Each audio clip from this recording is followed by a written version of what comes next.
Hello students, welcome to this session. I've just solved this NEET test 85 and here I'm with the physics analysis. It's 12:20 am in my watch.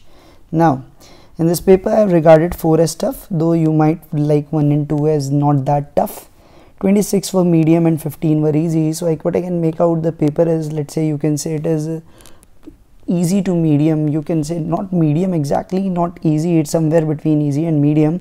So it should be a scoring paper. I suppose that their questions are not that tough in this particular paper, not very there were some few questions that might you have not studied, but majority questions should be doable.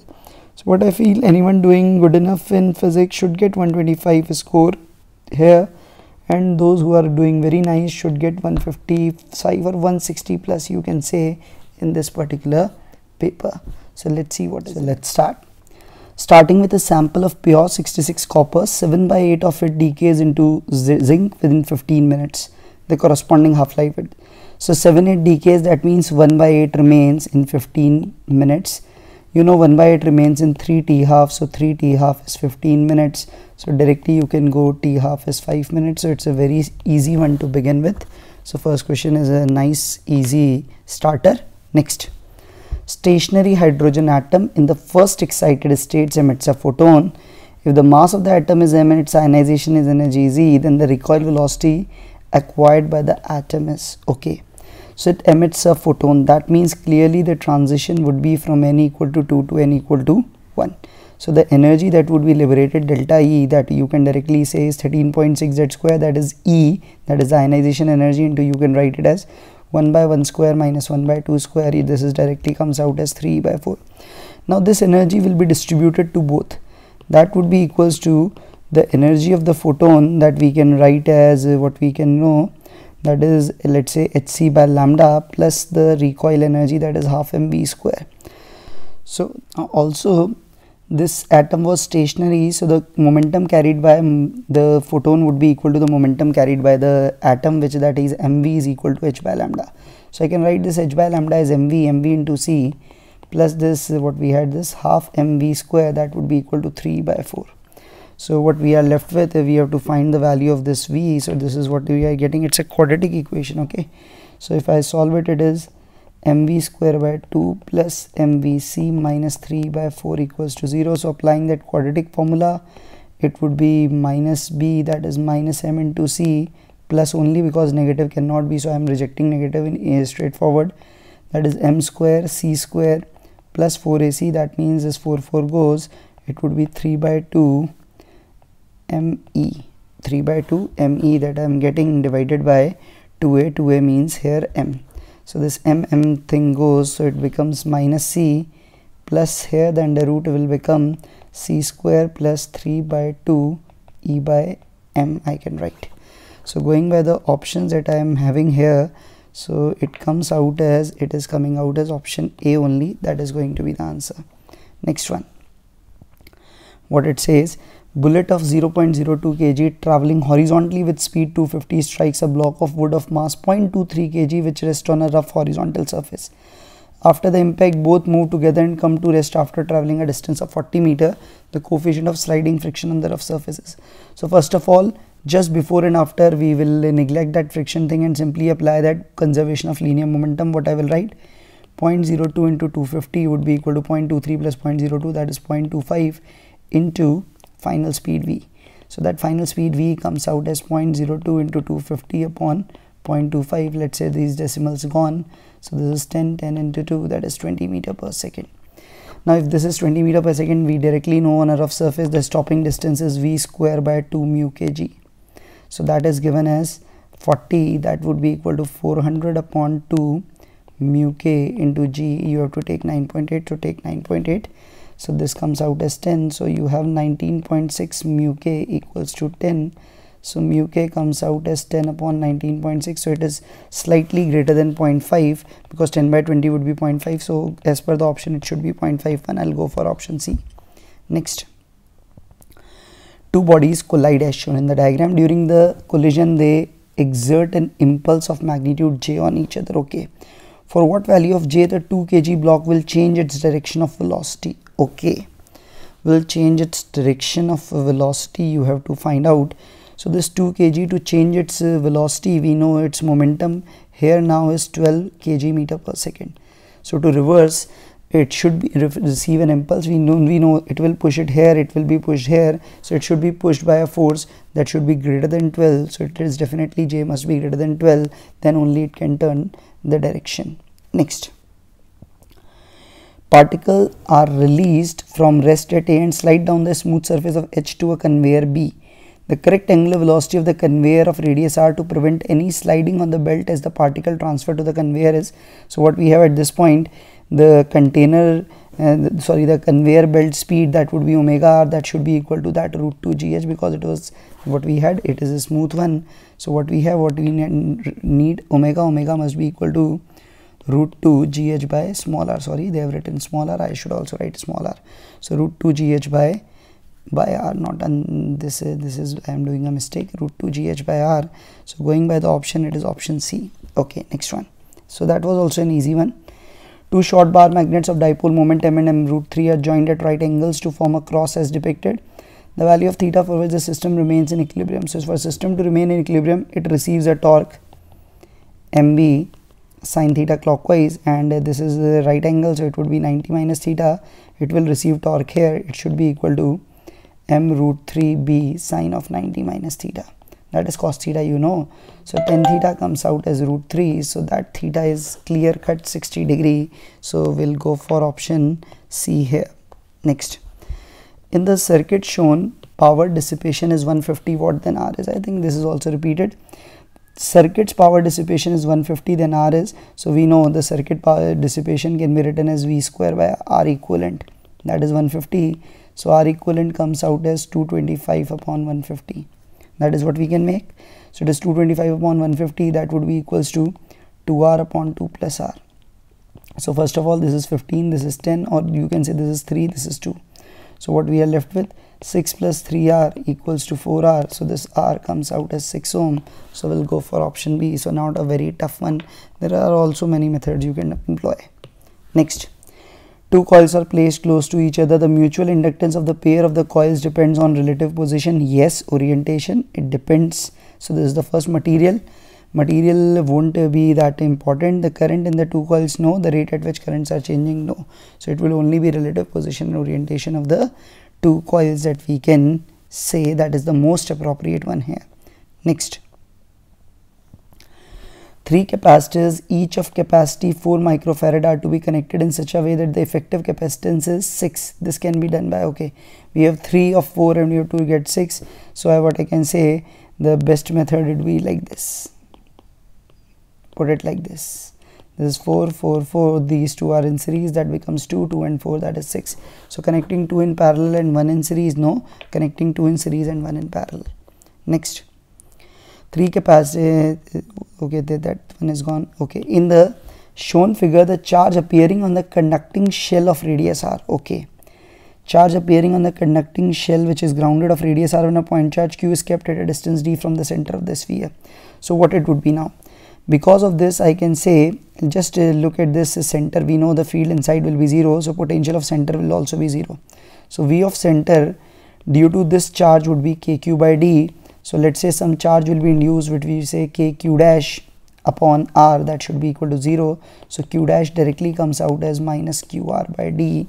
So what we will have, this is option C, will go for minus qr by d. It should be capital R here also, but let's okay. Next, in a series resonant LCR circuit, voltage across R is 100, R is equal 1 kilo ohm with C is 2 microfarad. The resonant frequency is 200. At resonance, the voltage across L is. So first of all, what we can do, we can say XC is equal to 1 upon omega C, which is 1 upon 200 into 2 and 10 to the power 6. So it is 10 to the power 2 into 10 to the power 4 into 4 into 100. So this 100 and 10 to the power 2 goes to 10 to the power 4 by 4, that is 2500. You can say 2500 ohms. And what you have, the value of resistor is equal to 100 volts. At resonance, the voltage across L will be. So what we can directly say, voltage across R to voltage across C, that ratio would be R upon XC, that comes out as 1 by 25. So voltage across C is equal to 2500 volts I can directly make from VR. So it is 20, okay, it was 1 kilo ohm, sorry, it is 1000 and it is 2500. So be careful, don't read it carefully. So it is 10 by 25, that is 2 by 5. So VC would be equals to 5 by 2 times VR. VR is 100, so that's come out as 250 volt, and because it is the resonance, VL would be equal to VC, that is 250 volt. Go for option D. Next, the transformation ratio in the step-up transformer is, in a step-up transformer, you know it has to be greater than 1. That's an easy one for you. You have a solid sphere of uniform density, radius r, applies a gravitational force of attraction equal to F1 on a particle at p distance 2r from the center O. Now a spherical cavity of radius r by 2 is now made in the sphere as shown in the figure. The sphere with the cavity now applies a force F2 on the same particle placed at P. The ratio F2 by F1 will be, I think this is also in some paper previously. Let's try again. So when complete sphere was there, that force F1 you can directly say would be equal to G. Let's say its complete mass m, and let's say particle mass B small m. So Gmm upon 2r whole square, that is Gmm by 4r square. This is the first one. Now if the total mass is m, now this cavity is r by 2, that it means its volume is 1 by 8, so its mass would be m by 8. Now what would be at P? I can say, now if I see this cavity, this is a complete sphere. If it was filled, what was its contribution? Its contribution in the force would have been, because both the lines will be same, so its contribution would be G, mass is m by 8, m, and this gap would be 3r by 2. 3r by 2 whole square, so it comes out as what we can say 4Gmm, that 8 into 9. So what we are left with, we can say it is I can write it like 4 by 18. Let's say 4 by 18 of F1. In terms of F1 I can write it like this, or 2 by 9 of F1. So now what would be F2? F2 would be the complete F1 force and cavity effect subtracted, that is 2 F1 by 9, that is 7 F1 by 9. So the ratio F2 by F1, the ratio F2 by F1 was going to be 7 by 9. Go for option B here.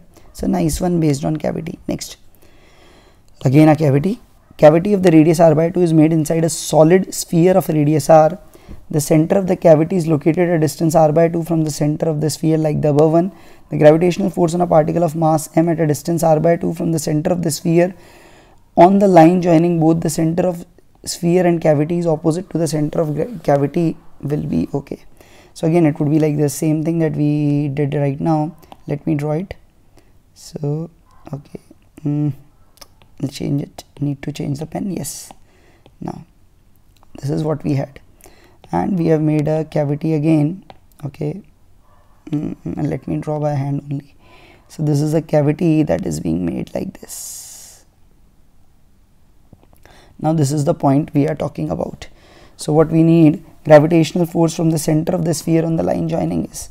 So first of all, if it was complete sphere, the force would have been Gmm upon what we can say, it would be r by 2 upon r cube, because inside field is Gm r by r cube. So this was r by 2 I can write. So that was Gmm, and we can have as 2r square. That was the force initially. Now this cavity's effect, by the same logic, its mass would be m by 8 and the gap it is going to be r. So it would be, because it is outside now, so G m by 8 into m, and because it is outside it is r square, that is Gmm by 8 r square. That is the effect of cavity. So now due to the remaining one, the force acting would be, and the difference of the two would be Gmm by 2 r square minus Gmm by 8 r square, that is Gmm by r square I can write, and it would be 1 by 2 minus 1 by 8. And typically what you write it, this is mg that you write. So this is mg into 1 by 2 minus 1 by 8, this is 8, 3 by 8. So it is 3 mg by 8, you can directly call it 3 mg by 8. Next, 3 cylindrical rods A, B, C, equal length, equal diameter, joined in series as shown. Their thermal conductivity is 2K, K and 0.5 K respectively in steady state. If free end of the rod A and C are at 100 and 0, assume negligible heat loss, what would be the equivalent thermal conductivity? I think this is also a question we did before. So what we will do, you can say all three are in series. So what I can say, the R equivalent would be RA plus RB plus RC. So this R equivalent, we will say the length would be 3L upon K equivalent into A, because area of all is same. RA would be 2K upon 2K, sorry not 2K, it should be L upon, I am right, L upon 2K this is L upon Ka, this is L upon K by 2a, that is 2L upon Ka it will become. So this L goes, so and A goes, so 3 upon K equivalent what we have, that is 1 by 2K plus 1 by K plus 2 by K. So taking the LCM, this is 2K, this is 1 plus 2 plus 4. So this is 3 by K equivalent, this 4 plus 2, that is 7 by 2. So K equivalent comes out as 6K by 7. So the answer here would be option A. Just remember you have to write it 3L, because for the equivalent thing the length would be complete 3L, not L. If you write L you will get a wrong answer, and though you are lucky that option is not given here. Next, 1 mole of an ideal gas at an initial temperature of T Kelvin does 6 joule of work adiabatically. Okay, if the ratio of specific heat of the gas at constant pressure and constant volume, that is gamma, is 5 by 3, the final temperature of the gas will be okay. So adiabatic work, so adiabatic work is simply equals to minus of delta U. You know W adiabatic is minus delta U, that is minus NCV T final minus T initial. So gas as does the work, so W adiabatic would be positive, so that is 6R. So you can write 6R is equal to minus 1 into CV. CV would be R upon gamma minus 1, that is R upon 5 by 3 minus 1 into T final minus T initial. So I remove this sign and I write it T initial minus T final, that is T minus T final I can write. So 6R is what you will have, 3R by 2 into T minus T final. So what you will have, this R and R goes, this is 4 is equal to T minus T final. So T would be equals to T final would be equals to T final, you need to remember, that is equal to T minus 4.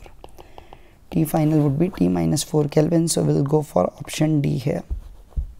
Next, the ratio of velocity of sound in hydrogen and oxygen at STP is, so velocity of sound you know is gamma RT by molar mass. Gamma is same because both are diatomic, temperature is same, so it is inverse to molar mass. So Vs in H2 to Vs in O2, that would be M of O2 is 32, of H2 is 2.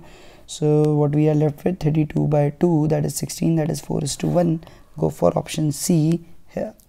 Now 18th, your particle of mass 2 into 10 to the power minus 5 kg moves horizontally between the plates of a parallel plate capacitor which produce a field of this in the vertically upward direction.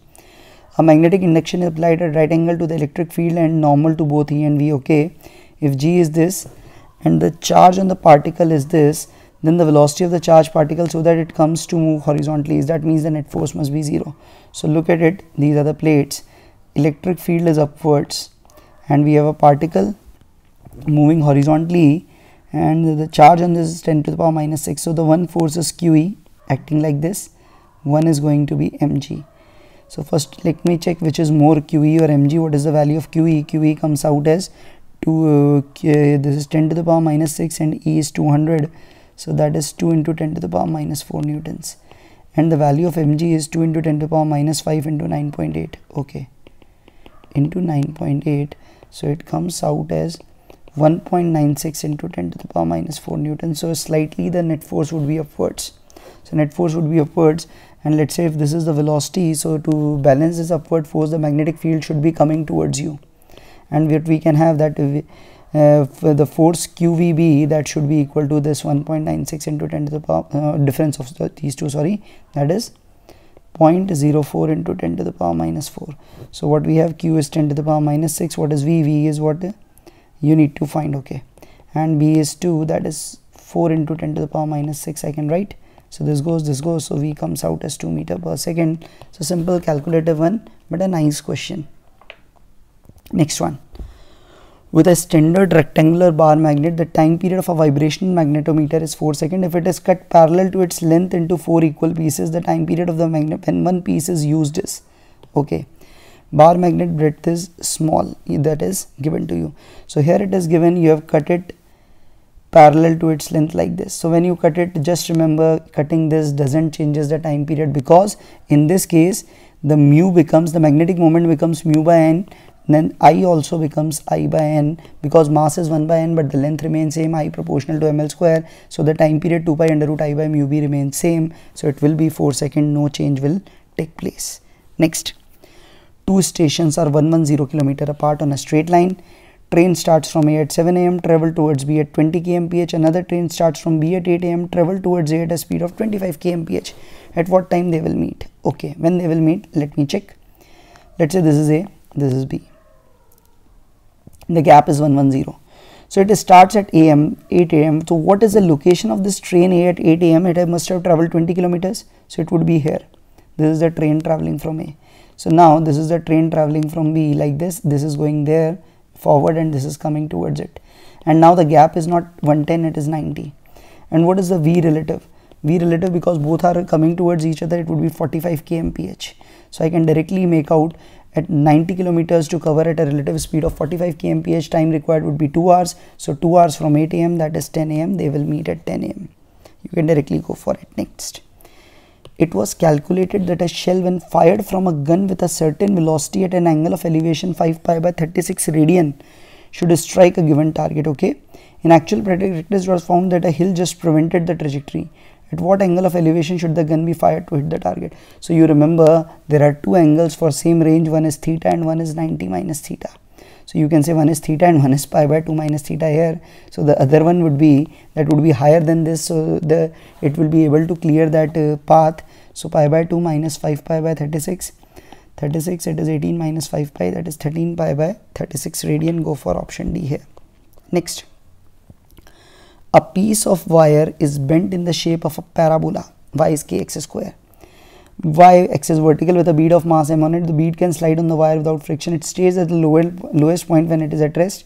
It is now accelerated parallel to x-axis with a constant acceleration a. The distance of the new equilibrium position where the bead can stay at rest with respect to the wire is. So again, it's a standard one, might be you have done somewhere. If you have practiced, let me draw this. Let's say like this. So it is a parabola y equal to kx square. So it would be something like this. I can draw. Now, when it is accelerated by a, the pseudo force will push it here. So let's say it in equilibrium, it will be somewhere here. So this pseudo force would be ma. The weight would be mg, and treating it like an incline like this. So like the incline one, what I can make out, let's say this would be tangent here. It would be tangent, that tangent slope I can make it out. So the tangent slope I can make it out, and what I can say is simply the component along must be balanced because normal will act here. So the component here, what I can say, if this angle is theta, this will be theta. So what I can make out, ma cos theta must be balancing the mg sin theta that we normally do. So what we can say, a is equal to g tan theta. That should be the way. Or tan theta is equal to a by g, that is the better way, and tan theta, what we can say is the slope. So what is the slope of the tangent? Y is equal to kx square. You are given the slope of tangent is dy by dx, that comes out as 2kx. So the slope is 2kx. So what we have, tan theta is 2kx must be equals to a by g. So the value of x, I think distance from the y-axis, that is x would be equal to a upon 2gk. You can directly say this is mod will come, because you know if it goes here like that, it would be pi minus theta. So you can adjust that negative sign. So it would be a by 2gk. You can directly go. Next. In the arrangement shown by what acceleration the buoy must go up so the 100 kg block remains stationary on the wedge. So to remain stationary, it is clear tension should be equal to this 1100 g, that is 1000 into sine of 53. So 1000 into sine of 53, that is 4 by 5, that is 800 Newton. So tension must be 800 Newton. So what I can say, if I draw the free body diagram, T minus mg equals to ma. So 800 minus 500 is equal to 50 into a. So a comes out as 6 meter per second square upwards. So the answer would be D option that we can go for. Next. The binding energy per nucleon for 16 oxygen is given. 17 oxygen is given. The energy in MeV required to remove a neutron. So when you remove a neutron, 17O, it becomes 16O8 plus 1 neutron. It is something like this. So the energy required would be, simply you can say delta E required. Required means, let me check, because it is required, that means the final binding energy is less and initial binding energy will be more. So initial binding energy is 17 into 7.75 and in final would be 16 into 7.97 MeV.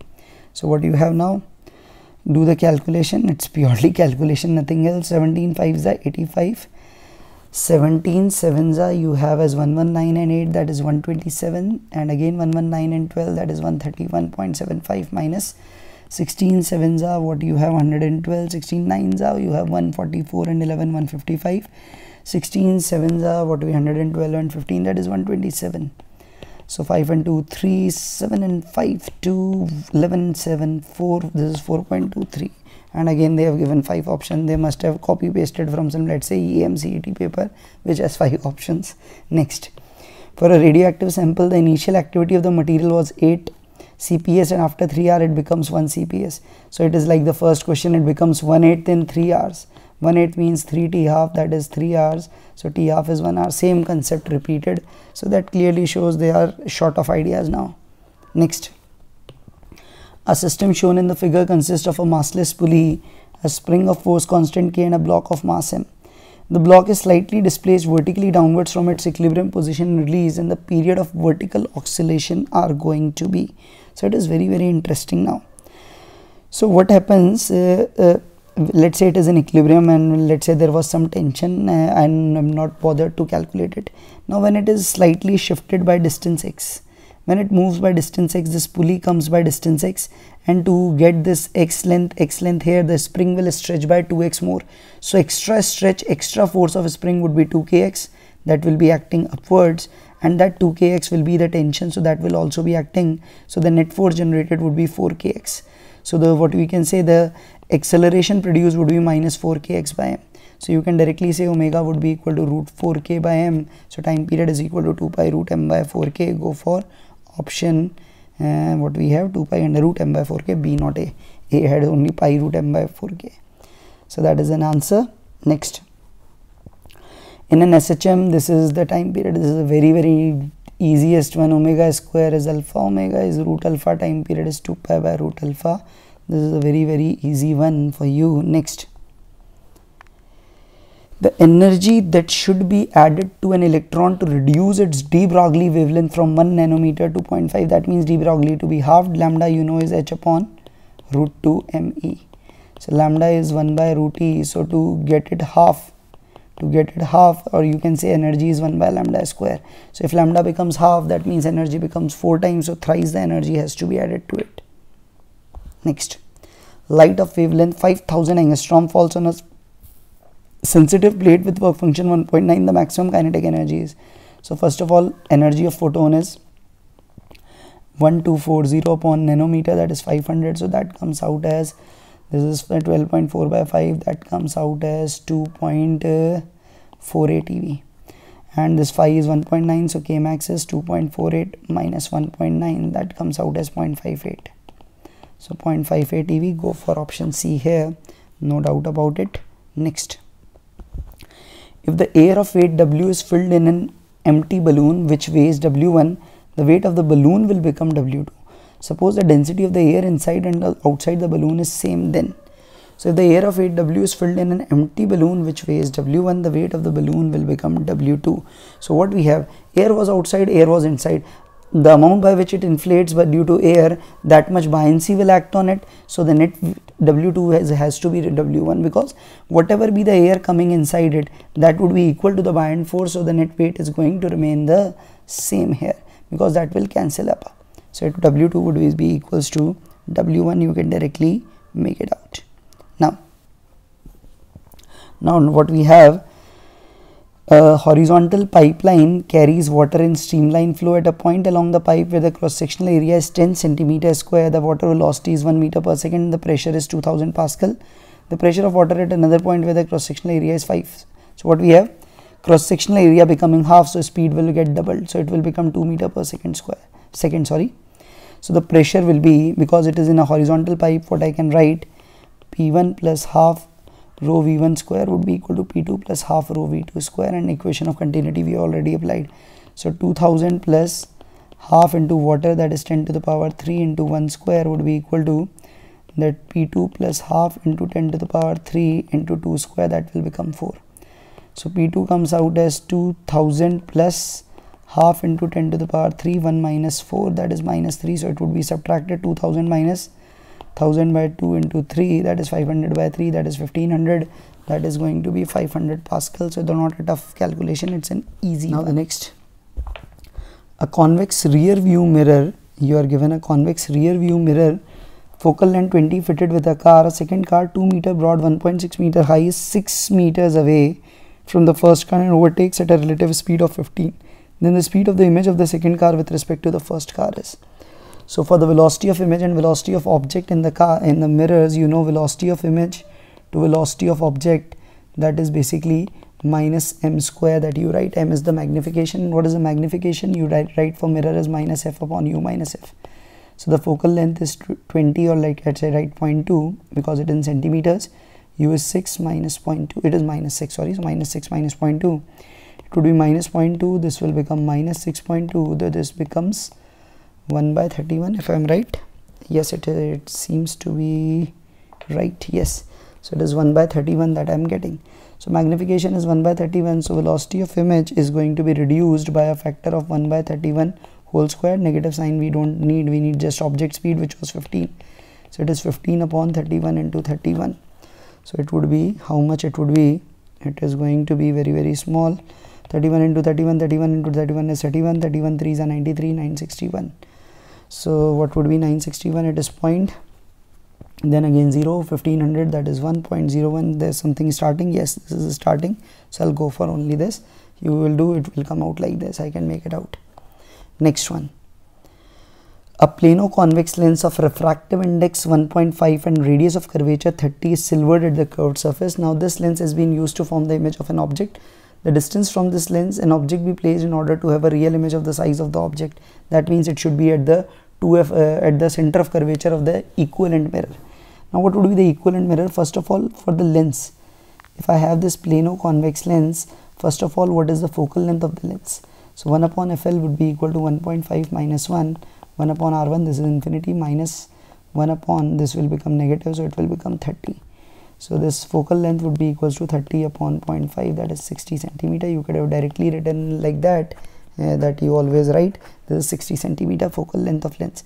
Now 1 upon Fm equivalent would be 1 upon F of mirror minus 2 upon F of L, you know. And for the mirror, because its radius of curvature is 30 centimeter, it would be 15. So it is 1 upon minus 15 minus 2 upon 60. So what we have, this is 60, this will come out as minus 6. So Fm equivalent is minus 10. So that means it should be placed at 20 centimeter center of curvature to have the same real size real image. Next. Two rings of the same radius mass are placed such that the centers are at a common point and their planes are perpendicular. So it would be something like this, and like this. The moment of inertia about an axis passing through the center and perpendicular to the plane of one of the ring, let's say like this. This is perpendicular to this one, so 1 and 2. So I1 would be mr square, but for I2 it would be in the plane, that would be mr square by 2. So answer is going to be 3 by 2 mr square. Go for option C. It's a very regular and easy one for you. Next. Two rings radius r and r made up of same material having the ratio of mi about an axis passing through the center as 1:8, the value of ns. Now here 1 is r, 1 is nr. So let's say if its mass is m, its mass would be n times m because its perimeter is n times. So its mi would be mr square, its mi would be nm into nr whole square. So that would be n cube mr square. So if I take their ratio would be 1 upon n cube is 1 by 8. That means n is equal to 2.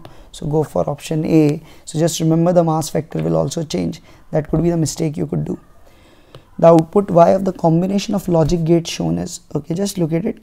Now just do it very, very patiently. First of all, let me put it, let's say put both as 0. If both are 0, this is 0, so answer is going to be 0. Next, put it at 1. So 0, 0 is 0 first of all. Now 0 and 1. 0 and 1, this will become 1, but still it will become 0. Next, what I will have? 1, 0. A as 1, B as 0. A as 1, B as 0. So A, B I am taking. A as 1, B as 0. So what will be? This is 1. 1 and 0 will be 1. So it will come out as 1. Last, I will take it at 1, 1. So 1, 1. So it will again be 1, 1. So it is 1. So it is coming 1 sorry, it is coming 1 when A is 1. Directly you can say it is coming 0 when A is 0. So the answer is simply A as per the available option. So it would be A, you can directly make from truth table. Otherwise from Boolean you can do. When PN junction diode is forward biased, then depletion region is reduced. Yes, barrier height is increased. No, depletion region widened. No, depletion region, barrier height both are reduced. Again, this is repeated one from some earlier test. A pendulum clock is 5 seconds fast at a temperature of 15 and 10 seconds slow at a temperature of 30. At what temperature will it give correct time? Definitely between 30 and 15 it would be. All options are like that. Now, it is 5 seconds fast at a temperature of 15 and 10 seconds slow. So, the gap from 15 to gap from 30, there should be 5 and 10. So, I can directly make it out going by the logic, because it is going to be very, very small. I can say T minus 15 is half of the difference of 30 minus T. That you can directly make from the small changes if you remember those formula. Otherwise, this is an intelligent guess way I am telling you. So, 2T minus 30 would be equal to 30 minus T. So, what we are left with 2T minus 30 is equal to, yes, 30 minus T. So 3T comes out as 60. So T comes out as 20 degree. That is the correct temperature one. 20 degrees, you can go for option C. Otherwise, the actual way was that delta T by T that you write, the time loss delta T by T would be equals to half alpha delta theta. Time lost per second is half alpha delta theta. That is what you write, or a half alpha delta T you write. So from there also you can make it out the same thing. So this is an intelligent way of doing this question. Otherwise, the way is also given in your app. The dimensional formula for entropy. Entropy, you know, entropy S generally, or change in entropy you write as Q reversible by T, that is energy by T. Energy is ml2 T minus 2, temperature is K here. So it would be ml2 T minus 2, K minus 1, don't treat it at T and cancel it. So ml2 T minus 2, okay, ml2, sorry, I am taking the wrong one. ml2 T minus 2, K minus 1, that is option C, be careful. Next, why DSC is carried out by using green, red and blue light using one color at a time. The fringe widths are this, you directly know fringe width is proportional to lambda, so maximum wavelength is for red, so red will be maximum and blue is going to be the minimum. So going by this, go for option D, that's an easy one. Why DSC, again using a monochromatic source, the shape of the fringes formed on the screen far away, you know, is hyperbolic. That's a direct result that you make. But here the option straight line is also given, so by the language far away from the slit it can say that hyperbola is almost appearing at a straight line. This option hyperbola should not also be given. So it's dicey here, they have given answer as straight line. I don't know why hyperbola would be wrong, but let's say the feeling of the question setter is like for the straight line, so I'm going with it. Otherwise there's no point in rejecting hyperbola itself.